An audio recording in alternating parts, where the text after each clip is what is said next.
کتاب اردو افسانہ عہد حاضر میں جلد اول مرتب رابع الرباع افسانہ نگار طلعت صحرا پیدائش 8 ستمبر 1962 تعلیم bachelor Punjab university Lahore cockroach افسانہ کاکروچ کی کتھا میں کونے میں دبکا بیٹھا ہوا ہوں، لیکن یہ ڈرونے پہاڑ نما دیو اور آنکھوں کی خیر کرتا روشنی مجھے زندہ درگو کرنے کے لیے کافی ہے۔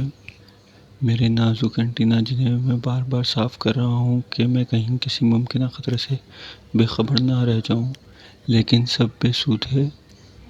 ہر لمحہ موت کا دھڑکا، یوں خالی پیٹ اس کونے میں کتنے دن گزاروں گا؟ موت تو برحق ہے، لیکن یہ سب کیا ہو رہا ہے؟ لوگوں کے گروہ، جگمگاتی دکانیں، شوکیسوں میں لاکھوں ڈالر کی اشیاء، ایک دن میں اربوں خربوں کی اشیاء، ضرورت نہیں اشیاء، غیر ضروری کا تبادلہ، فیکٹری سے دکان، دکان سے مکان، اور اگلے چند دن میں مکان سے باہر کوڑے والے کے انتظار میں یہ اشیاء۔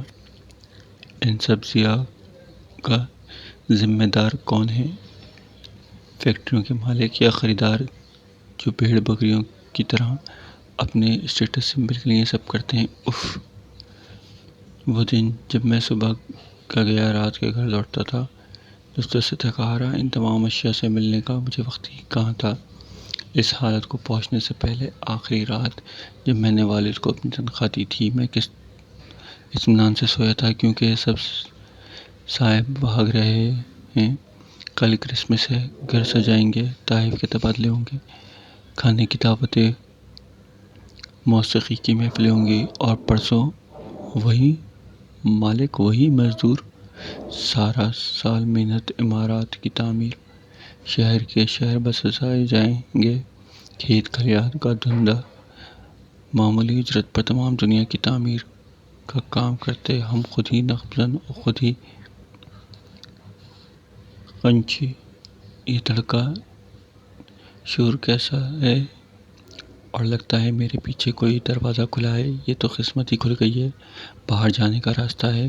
میں رینگتا ہوا دیوار کے ساتھ چپک کر مبادا کسی کے پاؤں تلے کچلا جاؤں، اس شور سے دور ہوتا چلا گیا۔ میں آپ سے وعدہ کرتا ہوں کہ الیکشن جیتنے کے فوراً بعد میں آپ کی سب مشکلات حل کر دوں گا۔ کوئی غریب نہیں رہے گا، بجلی، پانی، آٹا، چینی، ہر سہولت مہیا کی جائے گی، بس آپ سب کے تعاون کی ضرورت ہے۔ میں بار بار اس درخت کی چھال میں سونے کی کوشش کر رہا ہوں، مگر یہ فقیرانہ صدائیں مجھے سونے نہیں دے رہے ہیں۔ اے قدرت، تیرا انتظار کتنا حسین ہے۔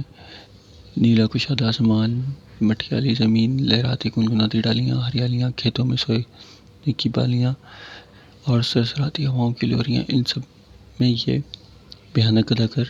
ہاں، کوئی غریب نہیں رہے گا، کیوں کر رہے گا؟ ضروریات کو سہولیات بتا رہے ہیں، اور ان ضروریات کے ہم پہلے ہی غریبوں پر پھاڑ چکے ہیں، بس اب ایسا ہی گزارا کرو۔ سفید لومڑی مرد آباد کے نعرے نے میرا تجسس بڑھا دیا۔ میں نے چھال سے منہ نکال کر جھانکا، سامنے ایک اسٹیج پر بڑا سا عقاب یہ دھڑ اور صاف کے سر والا عفریت زور و شور سے تقریر کر رہا تھا۔ سامنے بے شمار گدھوں کے سر نظر آئے جن سے وہ مخاطب، اور شاید وہی ڈھچو ڈھچو کر رہے ہیں۔ بیچ میں مجھے کہیں رنگین بھیس میں سنگ سمائے یہ جا وجا عقاب نما عفریت کے گرد لومڑیاں اکٹھی ہو گئیں، اور اس کے آگے بہت سے مرے ہوئے گدھے انڈے اور دیگر اشیاء ڈال کر چلتی بنی۔ پہلے تو میں نے شکریہ کیا اور سونے کی کوشش کی، لیکن بعد میں میرے ذہن میں سے محو نہ ہو سکی۔ آخر لومڑیاں اپنے ہی خلاف سفید لومڑی مرد آباد کے نعروں کیوں لگوا رہی تھیں؟ جب کالج میں پڑھتا تھا تو اکثر فلسفے اور نفسیات پر بات ہو جایا کرتی تھی۔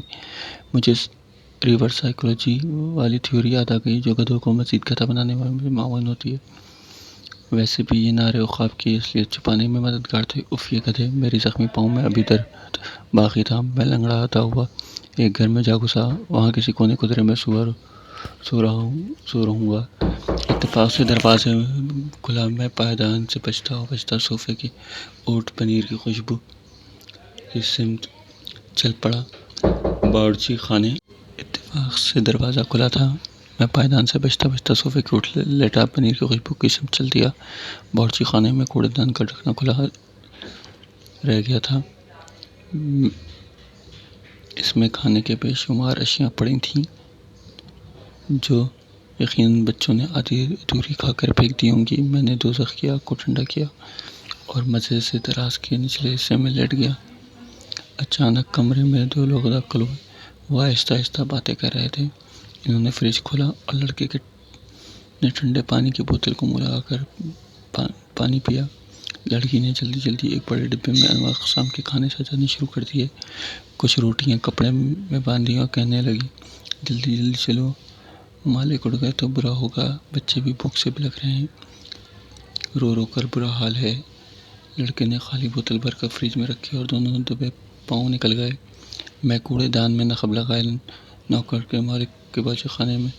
مالک فیکٹری کے راستے نقب زنی کرتے ہیں، ٹیکس چراتے ہیں اور فیکٹریاں حکومتوں میں اور حکومت بس ٹیکس عائد کرتی ہے۔ ایک سلسلہ نقب زنی ہے اور بچے بھوکے رو رہے ہیں، کس کس کے منہ اندھیرے میں نے اپنا منہ صاف کیا، منہ سے اپنا اینٹینا صاف کیے اور لیٹ گیا۔ اندھے سوتے ہوئے میں بھولتا جا رہا تھا کہ سیدھا لیٹنے میں کیا مزہ ہے۔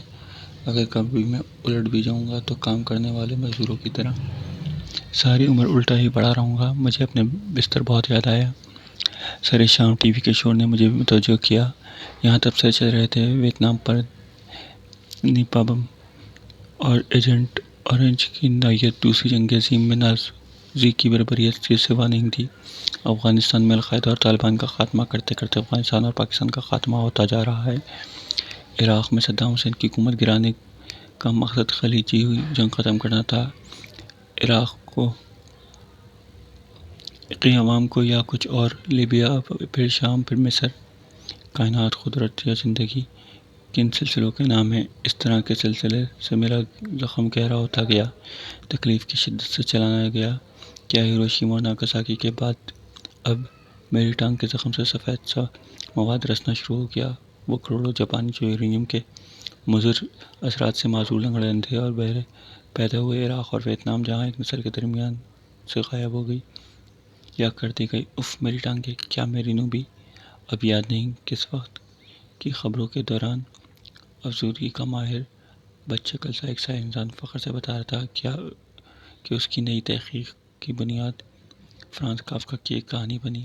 بھیڑیے کی طرح دانت نکوستے ہوئے اس نے فخر سے اطلاع بھی دی کہ اس بار کاکروچ بھی آنکھ لگی ہی تھی کہ امی کی آواز آئی، علی بیٹے اٹھ جاؤ، آج کیا دفتر نہیں جانا؟ میں نے چاہا کافکا کی طرح سیکرٹ میں پناہ لوں، لیکن آج آپا یونیورسٹی جا چکی تھیں۔